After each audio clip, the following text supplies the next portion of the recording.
കഥ തനിയെ. രചന സിമി രൂപിക.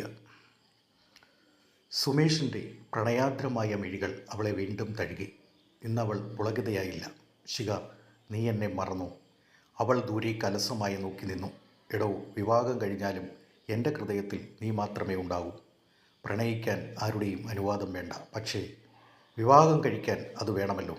കാണുമ്പോൾ പറയുന്ന പൊള്ളത്തരങ്ങൾ വീണ്ടും അയാൾ ആവർത്തിച്ചു. എന്താ സുമേഷേ? ശിഷ്യയോടൊരു അടക്കം പറച്ചിൽ. പ്രതാപൻ സാർ മകളുടെ അടുത്തേക്ക് വന്നു. ഒന്നുമില്ല. വിവാഹവസ്ത്രം ധരിച്ച സുമേഷ് പ്രതാപൻ സാറിനെ ചേർത്ത് പിടിച്ചു. അനുഗ്രഹിക്കണം മോനെ, നീ നന്നായി വരും. സ്നേഹത്തോടെയുള്ള ആലിംഗനത്തിൽ പ്രതാപൻ സാറിൻ്റെ മനസ്സ് പൂത്തു. അനുഗ്രഹത്തിൻ്റെ ചുംബനങ്ങൾ സുമേഷിൻ്റെ നെറ്റിയിലേക്ക് പതിഞ്ഞുകൊണ്ടിരുന്നു. കുറച്ച് സമയം കഴിഞ്ഞ് സുമേഷ് പറഞ്ഞു, സാർ വരൂ, നമുക്കങ്ങോട്ട്. കുറച്ച് കഴിഞ്ഞ് ഞാൻ വരാൻ പോനെ. ശരി സർ.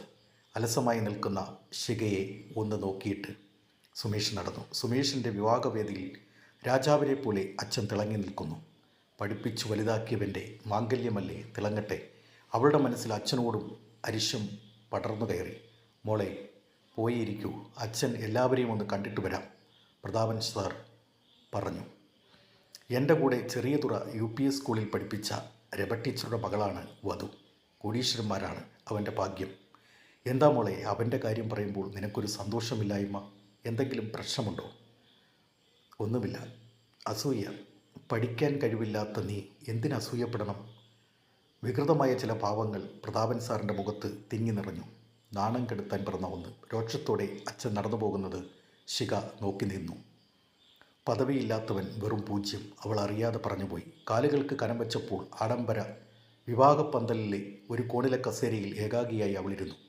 വിവാഹവേദിയിലെ കൊട്ടും കുരവിയും അവളുടെ മനസ്സിൽ ഇടിയുടെ താണ്ഡവമായി മാറി. ദുഃഖത്തിൻ്റെ മഴക്കാർ കണ്ണിലൂടെ ചാറി തുടങ്ങി. ആൾക്കൂട്ടത്തിനിടയിൽ കണ്ണുനീർ തുടയ്ക്കാൻ കഴിയാതെ അവളിരുന്നു. എത്ര ശ്രമിച്ചിട്ടും വേദന കടിച്ചു പിടിക്കാൻ കഴിയുന്നില്ല. 3 വർഷമായി കണ്ണുനീർ തോരാതെ ഒഴുകുന്നുണ്ട്. ചില അവസരങ്ങളിൽ അമ്മയില്ലാത്തതിൻ്റെ വേദന മുറിവായി ജീവിതത്തെ കടന്നു പിടിക്കുന്നു.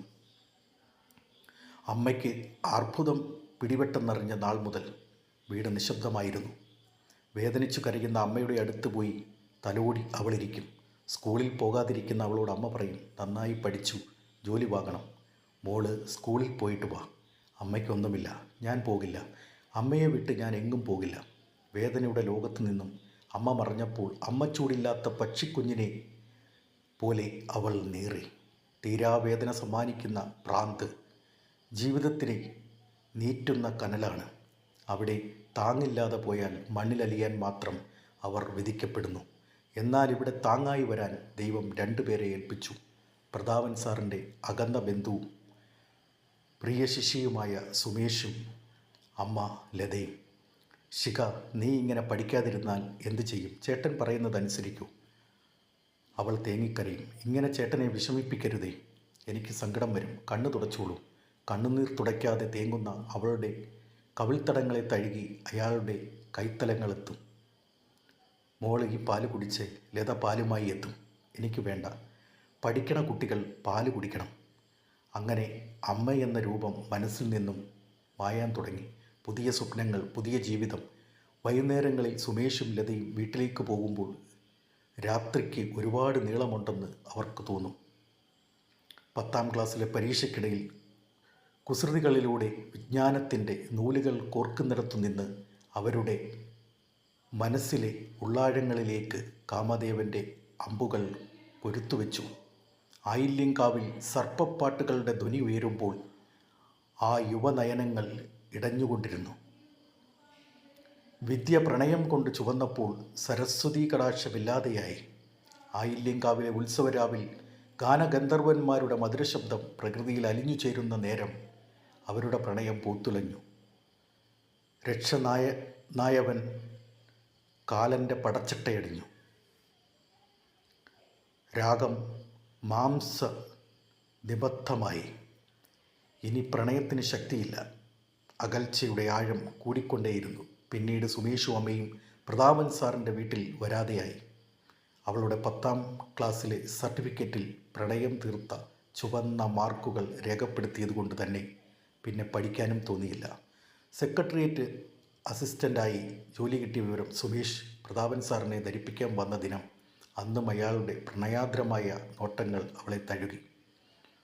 പൊള്ള നിറഞ്ഞ ചില പ്രണയവാക്കുകളുടെയും ചുറ്റിവരിയലിൻ്റെയും ഓർമ്മകളിൽ നിന്ന് കാത്തിരിപ്പിൻ്റെ നൊമ്പരം പേറി 3 വർഷം. അവൻ്റെ കല്യാണ നിശ്ചയ ദിവസം അവൾ അമ്മയുടെ പൂമാലയിട്ട ഫോട്ടോയ്ക്കരികിലെത്തി. എല്ലാവരും ചേർന്ന് പറ്റിച്ചമ്മേ, അമ്മയുണ്ടായിരുന്നെങ്കിൽ ഞാൻ നശിച്ചു പോകില്ലായിരുന്നു.